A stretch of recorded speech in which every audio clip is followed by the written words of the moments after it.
Digo que las cosas están extrañas en la política mexicana. Los personajes antes señalados ahora señalan.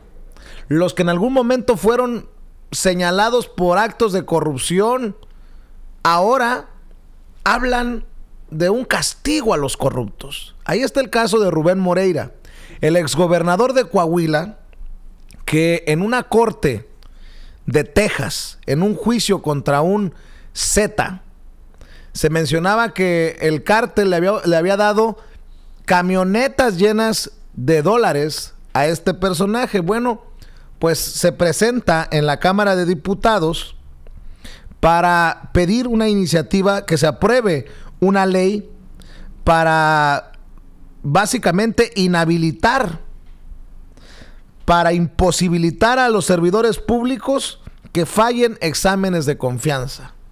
La pregunta del millón: Rubén Moreira, como secretario adjunto nacional del PRI, como exgobernador de Coahuila, ¿pasará un examen de confianza o lo reprobará?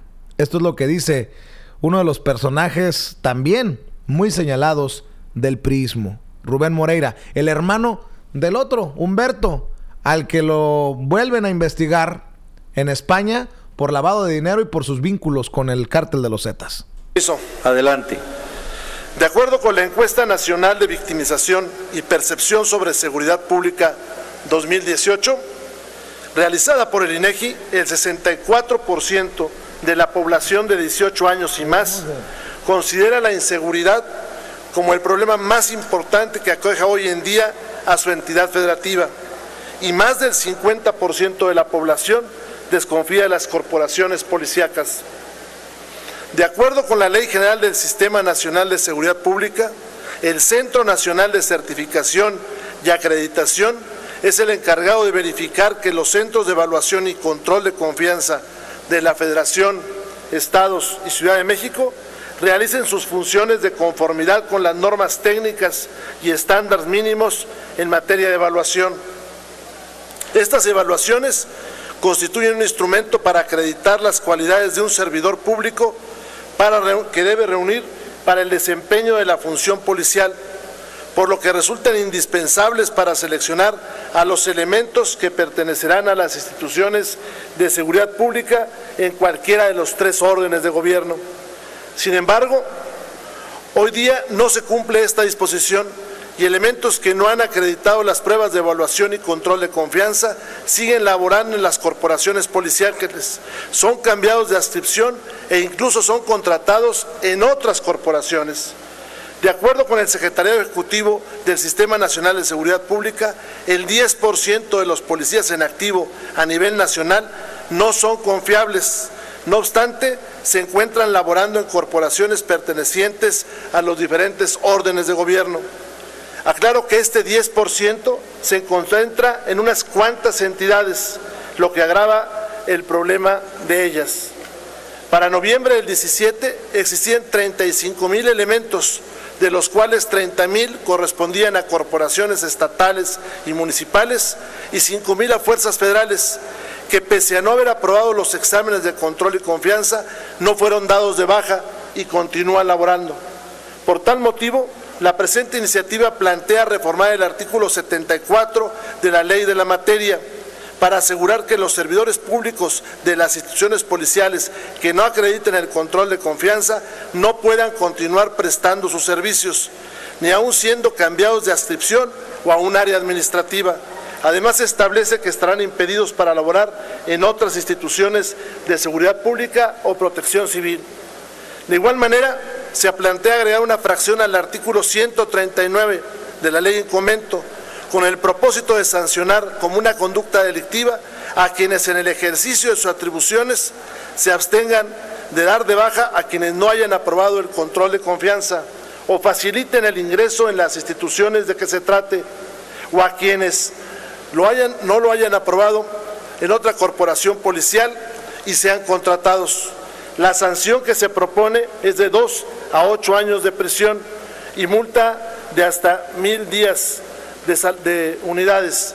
Compañeras y compañeros diputados, esta iniciativa nos pondrá en el camino de recobrar la confianza de la ciudadanía en las instituciones policiales y sobre todo garantizar que quienes formen parte de ellas no se coludan con la delincuencia organizada y se apoderen de instituciones que están diseñadas para servir a las y los mexicanos. Muchas gracias.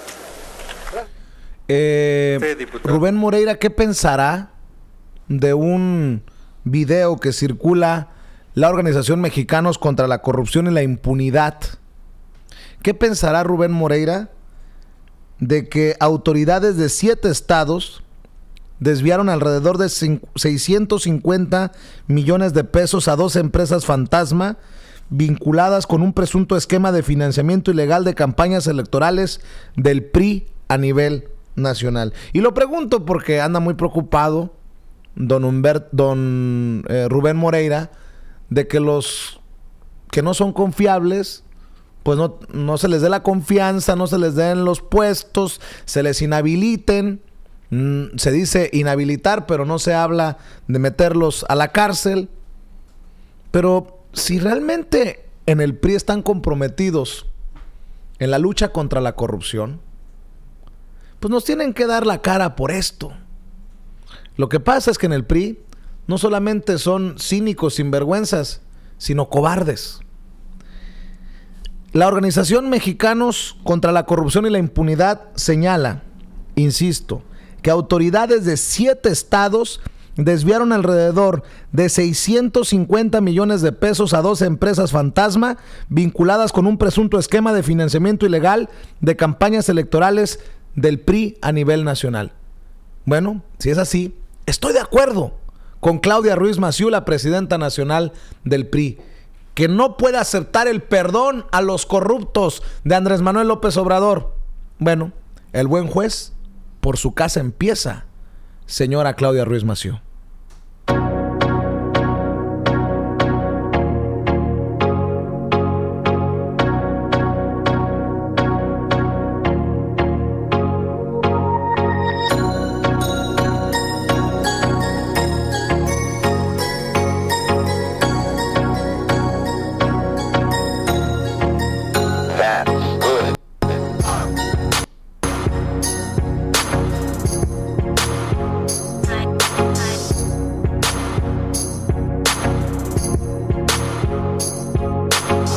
Chihuahua 246 millones, Durango 230 millones, Sonora 140 millones, el Congreso de Morelos 16 millones, Colima 15 millones, Estado de México 488,900 pesos, Milpa Alta en la Ciudad de México también está señalado en esto conocido como la Operación Zafiro con S.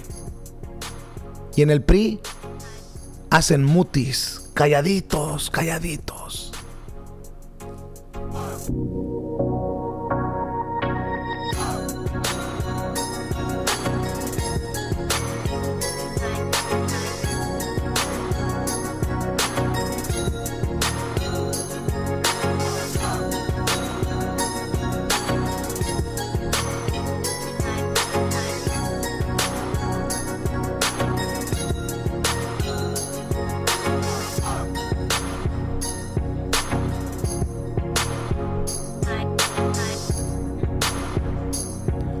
Esas son las presuntas empresas. Algunos domicilios, por ejemplo, de un ex policía acusado de robo. Esas no son empresas. Son verdaderamente fantasmas. En donde recibieron muchos de estos millones para el financiamiento ilegal de las campañas del PRI. Qué chulada, ¿no? Y Manlio Fabio Beltrones, ¿qué hizo? Se amparó. ¿Y Luis Videgaray qué hace esta noche? Le da entrevista a Adela Micha. Y no es broma, ¿eh? Es una investigación que hacen la organización Mexicanos contra la Corrupción y la Impunidad. Y lo que dije sobre Luis Videgaray no es broma. ¿Qué cosas, no? La gente si no entiende esto que digo, yo no sé cómo decírselo entonces. Esta mañana estuvo en Televisa Genaro García Luna, el superpolicía en tiempos de Felipe Calderón, acusado de ser un corruptazo, de recibir sobornos del narco. Hoy, por la noche, Adela Micha entrevista en Bloomberg Televisión a Luis Videgaray, señalado, mencionado en esta famosa operación Zafiro con S, en la que se habla de desvíos millonarios para campañas del PRI cuando él era secretario de Hacienda y Crédito Público. De ese tamaño, estos personajes, Toño, muy cercanos al poder, y me refiero a los supuestos periodistas como Carlos Loret de Mola y Adela Micha, que nada más le hacen el caldo gordo a los personajes tan señalados como Luis Videgaray, y lo decía Genaro García Luna por la mañana. Ay, güey, perdón la palabra, pero ay, güey, con lo que acabamos de ver. Este reportaje, esta infografía que hacen los compañeros de Mexicanos Unidos contra la Corrupción, en el que en efecto ves cientos de millones de pesos destinados a empresas fantasmas. Vemos que con un dron pues están mostrando los lugares donde supuestamente están las empresas, y son casas en lugares muy humildes, ¿no? O sea, que vemos incluso en las calles, vemos basura, vemos coches muy humildes, incluso vemos gente en las azoteas y etcétera. Esas no parecen empresas, pero para nada. Ahora, se repite con lo que comenzamos este programa. Los políticos, los más poderosos y las más poderosas de México, cuando tienen algún problema, ¿a dónde van? Van a Televisa, y en Televisa se les pregunta cosas como: ¿verdad que usted no incurrió en corrupción? Dígales, ¿verdad? ¿Verdad que no incurrió en corrupción? Así de sencillo, ¿no? Y eso tendría que acabarse ya. Yo entiendo perfectamente la idea del presidente electo Andrés Manuel López Obrador de: bueno, vamos a perdonar porque si no nos vamos a enlodar, creo que así lo dijo, ¿no? Empantanar con esto. Pero yo creo que sí, el problema hay que cortarlo de tajo. Son tantos, es que a lo mejor ese es el problema. Son tantos los corruptos en México y la gente que los apapacha, que sería prácticamente imposible agarrarlos a todos. Pero pues podemos empezar, ¿no? Esto podría ser un muy buen comienzo. Cuando dijiste, ay, güey, lo que estamos viendo, yo pensé que te referías a la imagen que tenemos en pantalla. Ya encontramos el video